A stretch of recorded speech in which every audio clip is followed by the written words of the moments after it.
Good morning बच्चों। आज हम पाठ 4 सरफरोशी की तमन्ना पढ़ेंगे। बच्चों, इस पाठ में कांकोरी कांड में अनेक क्रांतिकारी पकड़े गए थे, जिसमें राम प्रसाद बिस्मिल, राजेंद्र लाहिड़ी और रोशन सिंह को फांसी की सजा हुई थी। फांसी की सजा सुनाए जाने वाले दिन स्वतंत्रता सेनानियों की मानसिकता को इस पाठ में हमारे लेखक जी ने बखूबी उजागर किया गया है, बखूबी बताया है उन्होंने। तो सबसे पहले हम इस पाठ के लेखक के बारे में जानेंगे। तो इस पाठ के लेखक का नाम है मनमथ नाथ गुप्त। बच्चों, मनमथ नाथ गुप्त जी एक प्रसिद्ध क्रांतिकारी थे, जिनका जन्म 7 फरवरी 1908 को हुआ था। 13 वर्ष की उम्र में ही ये स्वतंत्रता आंदोलन में कूद पड़े थे। आत्मकथा सहित अनेक पुस्तकें इन्होंने लिखी हैं। प्रकाशन विभाग भारत सरकार की पत्रिका आजकल की ये संपादक भी रहे हैं। इनकी प्रसिद्ध पुस्तकें हैं गांधी और उनका समय, सर पर कफन बांधकर, शहादत नामा आदि। यह सभी इनकी प्रसिद्ध पुस्तकें हैं। 26 अक्टूबर 2000 को इनका स्वर्गवास हो गया था।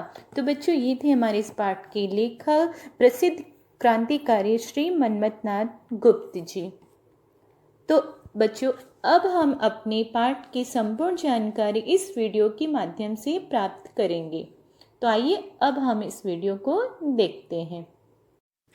यह दिन यूं तो दूसरे दिनों जैसा ही था, पर भारतीय क्रांतिकारियों के इतिहास में एक विशेष दिन था। उस दिन सब सुबह उठ गए। कैदी रसोई ने विशेष खाना बनाया। जेलर अब्दुल सवेरे ही आ डटा।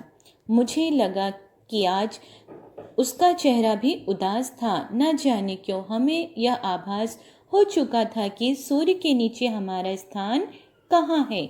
आज वह जेलर था और हम कैदी। प्रतिदिन की तरह सब खाने बैठे तो बिस्मिल को ख्याल आया कि आज अनुष्ठानिक तरीके से भोजन करना चाहिए। जेलर के घर से एक बड़ा सा थाल मंगवाया गया। सब उसके चारों ओर बैठ गए। कुछ को जगह भी नहीं मिली। हर हाल में सबने उसी थाल से 2-2 टुकड़े खाए। हम सबने अच्छे कपड़े पहने। हल्दी घाटी के योद्धा भी इसी प्रकार अपनी अच्छी पोशाकें पहनकर गए थे।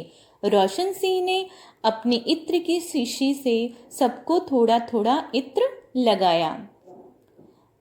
बंदूक और पुलिस के बीच हम लॉरी में बैठे। हमने रोज की तरह क्रांतिकारी गीत गाने शुरू कर दिए। अदालत के बाहर भारी भीड़ थी। सब सरफरोशी की तमन्ना अब हमारे दिल में है गाना जोर जोर से गा रहे थे। चारों तरफ यह आवाज गूंज रही थी। जज के आते ही चारों ओर सन्नाटा छा गया।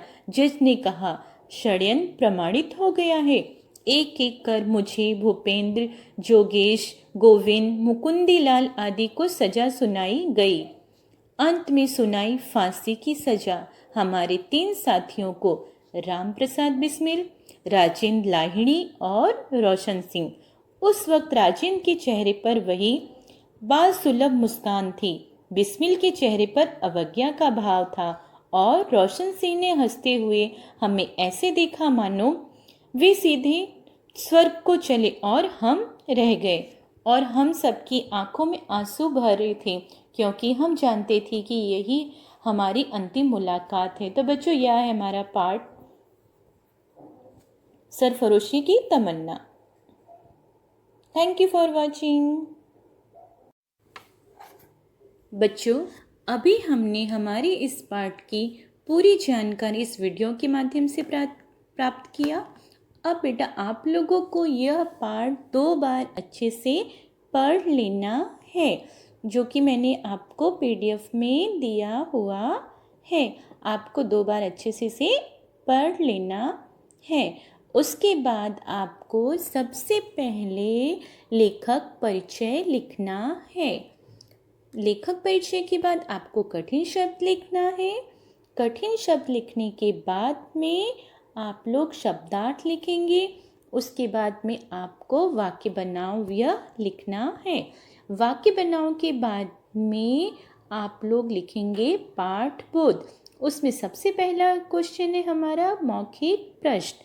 मौखिक प्रश्न में आपको क्वेश्चन आंसर मैंने जो लिखे हैं वो सब आपको लिख लेना है। मौखिक प्रश्न कंप्लीट होने के बाद में आपको लिखना है लिखित प्रश्न। लिखित प्रश्न लिखने के बाद में हमारा नेक्स्ट क्वेश्चन है आशय स्पष्ट कीजिए।